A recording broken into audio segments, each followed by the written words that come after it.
to my YouTube channel, Elliott Wave Principle. I'm your host, Shaheen. If you're new to the channel, on this channel we try to use a fusion of different analysis techniques to find the answers to important questions.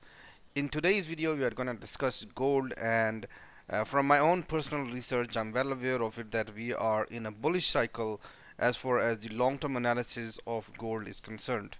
That means I'm expecting for gold to go bullish in next couple of years, from 12 months to 24 months time frame. The important question is, however, where exactly are we going to start into the new trend? And today we will try to answer that question using combination of different techniques. I will be revealing some of those analysis. I've discussed some of them before already, but if you have missed them, then we can actually see them again, and we'll see if we can combine Elliott, Darwis, and WD together. So first of all, here is the very basic labeling. I'm considering this whole price movement as wave 1 and 2, wave 3 and wave 4, and definitely you can say otherwise, and there's no hard feeling about that.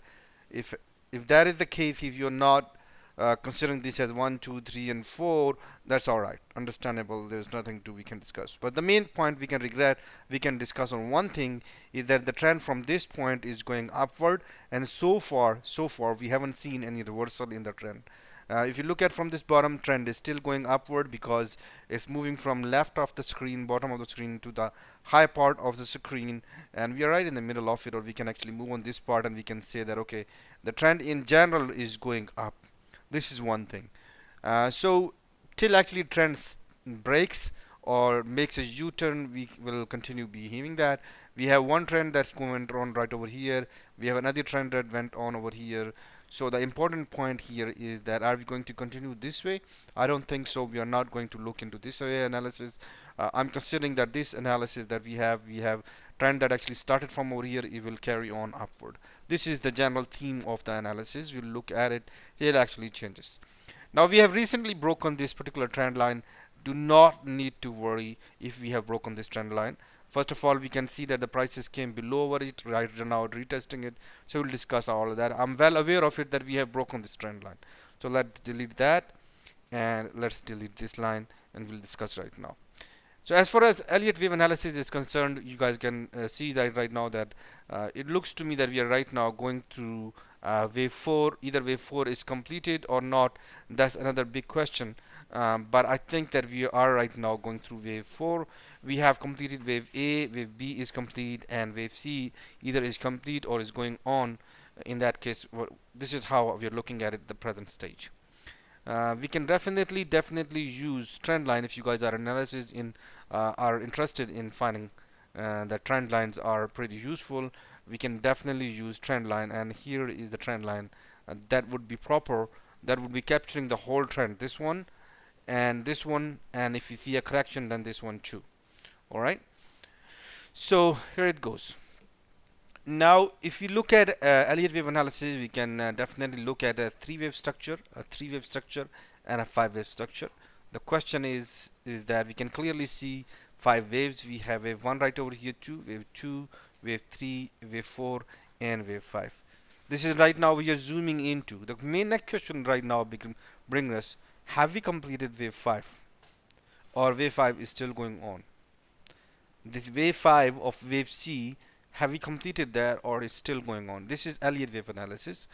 The next question is, in terms of regular analysis, is that if you look at the trend that actually started from over here, which was a double top right over here, we have seen low price and then a lower high has been created, and then we saw a lower low right over here as compared to this one, and then we saw a lower high, and then we've seen lower low as compared to this one.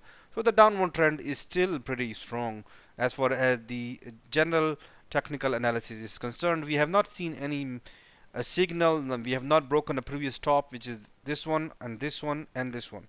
So if you look at this particular trend, we have not broken previous top. We are definitely seeing some support area coming in, which is a double bottom right over here. And if you look further on the left side, we definitely have an important area right over here. So we have seen prices jump up a bit, But once again, the question means that have we completed this pattern right over here too? Simple answer is that you cannot believe that trend has changed till actually it changes. So in that regard, we are still bearish. All right. So we are still bearish as far as Elliott wave analysis is concerned. We are still going on through wave 5. Reason is one simple reason is that we have not seen a reversal strong enough. We have not broken a previous trend. But right now, as per myself a retail trader, so with the this is good. This is good as far as the investors are concerned. They're sitting pretty tight. Is bearish till it actually changes to bullish. But that does not interest the retail traders of today's market.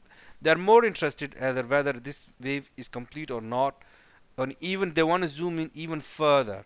So we'll try to answer that question using a technique is called Darvas box theory. Darvas box theory. Darvas was used to draw boxes, and he would look at different boxes and see boxes would have to be of the same width, and then he would look at those boxes and see if they are broken important resistance point, if they have entered into the new box, and that's okay. Then there comes WD GAN analysis. WD GAN analysis is very famous for making squaring the top and squaring the bottom. It means that when a bottom has occurred or a resistance point has reached, then the future support levels or future resistance levels would actually depend on that. So here we can see that we have seen a resistance point right over here and over here. So any future lows would be actually dependent on this one mathematically. This is what it basically means, that squaring the top or squaring the bottom, that when an important support or resistance point has been met, and that regard the future price movements would actually be relying on this particular movement. So how do we do that? So that we have a chart. Okay, this chart a little messier.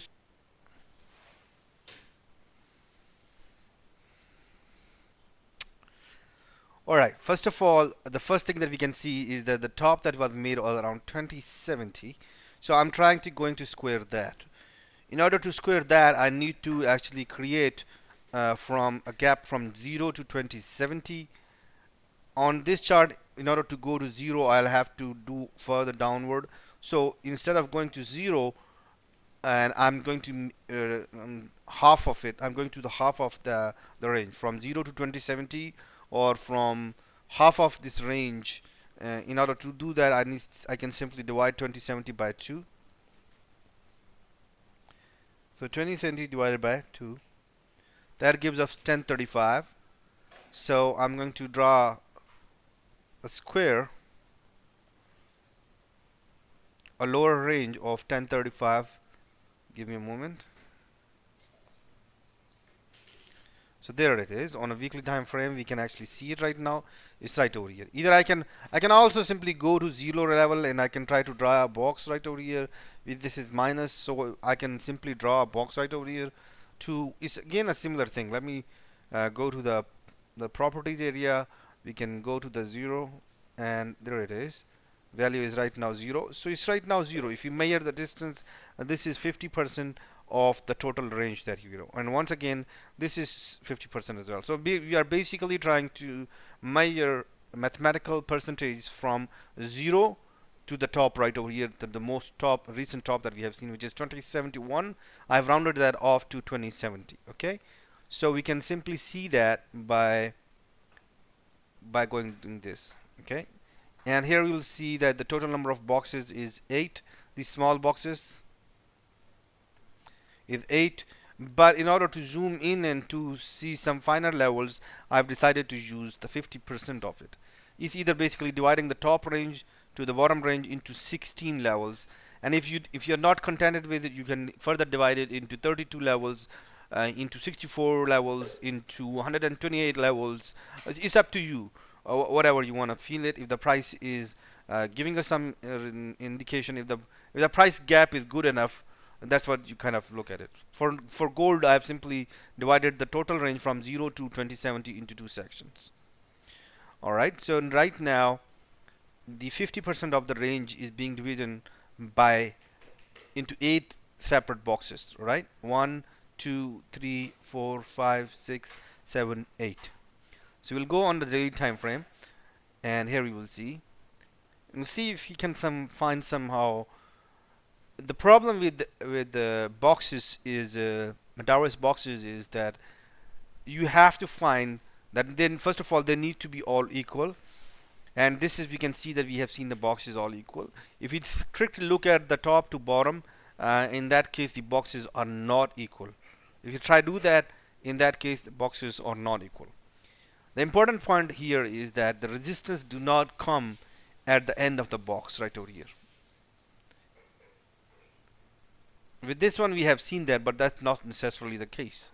So what do? The next point here is to find some sort of sequence so we can actually use that sequence. So from the top to bottom I can see that these 8 boxes, prices have clearly closed the 8 boxes, and next it went to how much boxes? 3 small boxes, 1, 2, 3. Okay, in the next box we went in there, and then we have went into the resistance area. Let me bring that in over here. In that case we have went to 1 and 2 boxes. In the next box, so we can see that from the base box we have 3 boxes, 1 up. In the next box we went 2 boxes down further. In the next box that should be 0, that should be 1 box right over here. In that case 1 box, but we have seen already reversal. And if the prices have to move further down, in that case we'll have to 0 box. Okay, so we from the base from the most important point of data we have right over here, we completed the first box, and then we jumped up 3 boxes. Then we completed the second box, and then we jumped up 2 boxes, and then we went up another box, and it was to complete one more price resistance level over here. And in the next one there was not supposed to be any small box in the next larger box. Okay, so you guys make a sense is basically developing a sequence 3, 2, 1 and 0. Okay, now the important question is here is that when do we decide, as per the box theory, when do we decide actually that we have completed the price movement downward? If we can actually cross this particular area, which is 1814, which is actually the previous box boundary, and we have actually found the resistance right over here, and if we can actually go beyond that, that will be the indication that we have turned the trend. Alright, the other thing is that we can say that the price has not completed a new a target. In that case we are well aware of an idea that was actually introduced by by Elliott, and it is truncation. WD can also published about that idea, and he said there are some chances in which the price would not actually reach the target, would miss the target about by 1/8, and that's exactly what we are seeing right over here too. The price have missed the target by 1/8, and right now I'm expecting that the price has yet not completed the target right over here too, and when the prices come down, our target for gold is going to be somewhere on this region, which is 1555. We look at it. Why is that important? It's also a higher right over here too. We look as the range itself, we can see that this is the 25% of range of from 0 to 2070, and this is the 50% of half of the range. So this is also very important. If you zoom out a little further, we can see that from this bottom right over here to the top right over here too, the price comes down, it will be at the 50% of this whole range as well. So all of these things are making 1555 as a good point. Conditionally, once again, conditionally that the pattern has not completed over here. Okay, so the thing in order to find that, what condition has to be met, and that is the Elliott wave have to complete their 5-wave structure. We have 1, 2, 3, 4 and 5. Each of these waves is to be a 5-wave structure once again too. Right now I'm looking at it and I have a feeling, I might be wrong, I have a feeling that could this be wave A, this be wave B, and this be wave C. We have a couple of more days to see more price action. If this is the case, we are to see prices come down and then go up and come down and then go up. So I'm right now still waiting as far as gold is concerned, and as far as the price target is concerned. If the price goes above 1815, that will be an indication that we have completed the bottom right over here, and then we would go long. This is one way, because gold has been going on strongly. We do not have to wait for the prices to create a new high beyond the previous high. So this is an important point that we have discovered. Another point is that if we are considering it right, if we are actually considering it this as wave A and wave B and wave C, in that case wave C shall actually form a 5-wave structure. In this particular case, we shall actually see the formation of an ending diagonal. So we shall give it a little more time to see if we actually see the completion of the ending diagonal, or in other cases we actually can wait for the prices to go beyond 1815. Either of that happening will give us an indication of which way the trend is going on. Right now the structure from this bottom is yet not complete, or you can say structure from this bottom is yet not complete. We'll have to wait for a bit more to answer to our very important question whether the trend actually started from over here is complete or not complete. And if prices go beyond once again 1815, that will be indication that the trend actually started from over here is complete. And from our Elliott wave knowledge, we would be aware of it that the pattern that actually started from over here, the correction pattern, would be complete.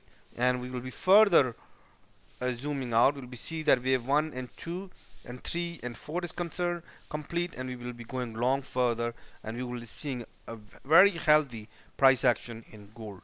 As far as cycle analysis is concerned, that analysis is not being shared with you. As per cycle analysis of precious metals, they are still in the bullish cycle. The cycles are of long term, and from anywhere from 6 months, 9 months to 24 months time period. Sometimes they go up to 5 years. Right now the cycles are indicating that gold and silver and platinum are supposed to be in a bullish cycle. I hope that this was able to provide some value into what you're looking into gold and silver. As far as the other rest of the analysis is concerned, the stock market analysis, normally I share US indices, UK indices, then you can wait for it. It will be shared in hopefully by tomorrow. Wish you good luck with your trading. Have a good one, and bye bye.